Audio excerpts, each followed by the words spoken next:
Goeiemôre, maat. Dit is juffrou Kamfer, bekend as die taaljuffie.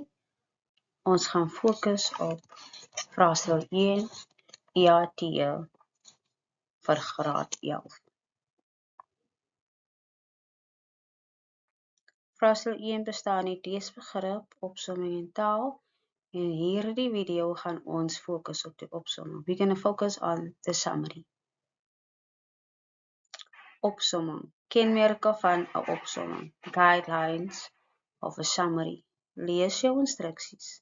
Read your instructions. Why is it important to read your instructions? In your instructions, you will know what you must summarize, how you must summarize, and how many words. For grade 11, it will always be 70 words. How you must summarize in Afrikaans EAT is the number format, 1 till 7. Lees jou leesstuk. Read your text. Onderstreep jou sleutelwoorde. Underline your keywords or key points. Tel die woorde wat jy onderstreep het. Count the words that you underlined. Why are we doing this? Because your reading text summary, it's already a summary, and that words is more than 70. So if you underline your keywords, you count the words you have underlined, then you know how many words there is for your summary that you will create. And the instructions say 70 words. Verkort die woorde as dit meer as 70 woorde is. That is why you need to know how many words, your keywords that you identify, how many words it is, in order for you to shorten it and how to start your summary. But keep in mind the word count needs to be 70 words. Ons gaan kyk na 'n vorige vraestel. Ons gaan die opsomming doen. Instruksies. Skryf 7 maniere hoe jy nuwe vriende kan maak. How you can make new friends. Skryf jou sinne puntsgewys neer. Number 1 till 7. Jou opsomming mag nie meer as 70 woorde wees nie. It cannot be more than 70 words. Skryf die getal woorde aan die einde van die opsomming. You need to write the aantal woorde. Your word count, you need to write how many words your summary is. At the end of number 7, you skip a line. Jy sal gepenaliseer word as jy meer as 70 woorde skryf of as jy net die getal woorde hou nie. You will be penalized if you do not keep to 70 words. We as teachers, we need to count your words. If it's more than 70, we draw a line through the other numbers. We do not take it in count. We do not read it.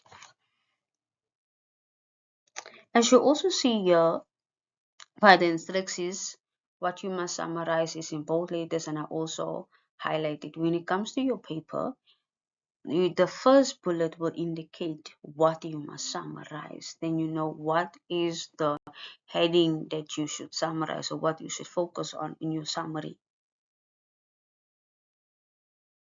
Remember, full sentence. Write one full sentence, single, simple sentence. Make sure you have a verb in every sentence or point.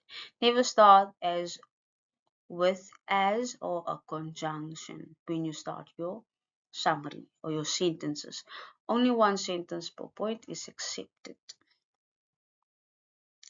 This is the grid line that we use to mark the summary.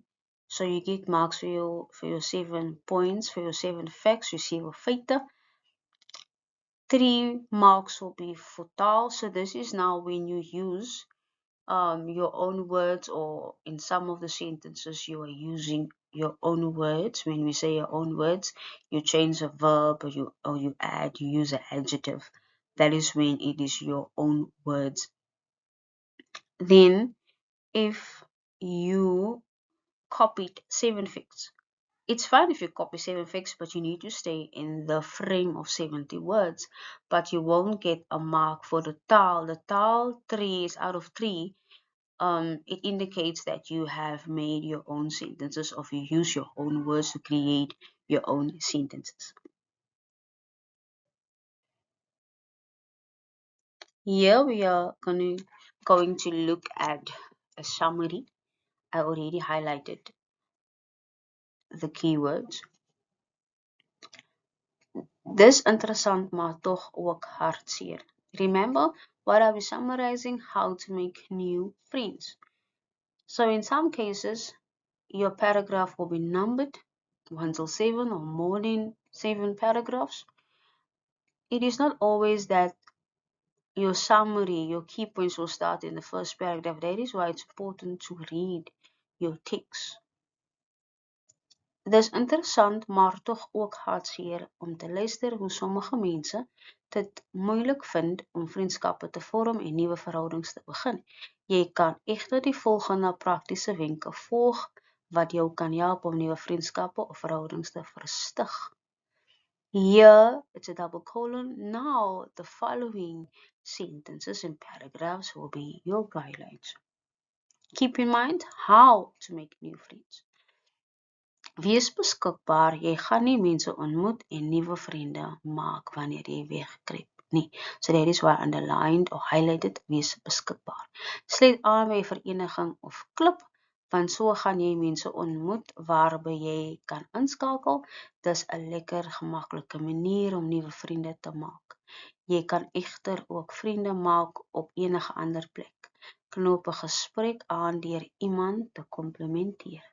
Die persoon sal jou bedank. Dit was die aanknopingspunt. Dan sê jy iets neutraal wat julle in gemeen het en sider jy het 'n kontak tussen jou en 'n ander mens gemaak.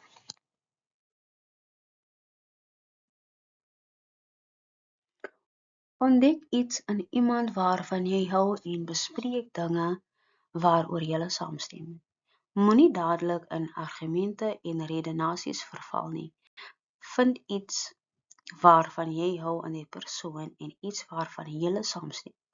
Wanneer jy vriende wil wen, leer om te gee. Ons wil graag ontvang, maar dis eers wanneer jy gee, dat jy die grootste vriende sal maak. Gee van jou tyd, energie en positiwiteit aan mense. Moenie met 'n negatiewe houding loop en kla oor alles.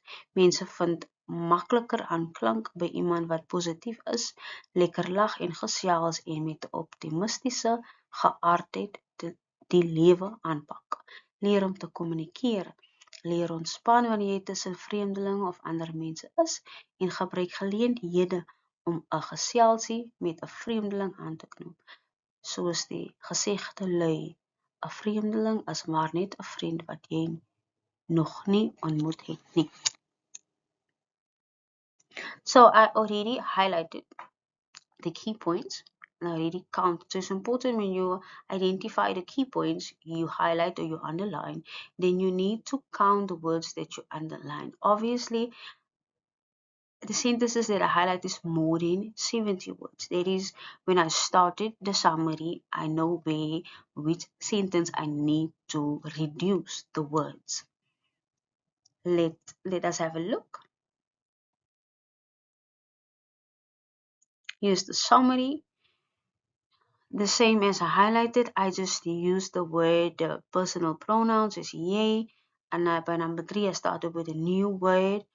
Furthermore, number 1, 2, 4, 5, 6 and 7 I started with jy moet.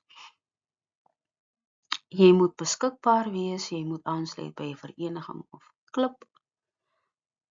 Begin ander te komplimenteer deur 'n gesprek aan te knoop. Nommer 4, jy moet uitvind waarvan jy hou in die persoon en waaroor julle saamstem.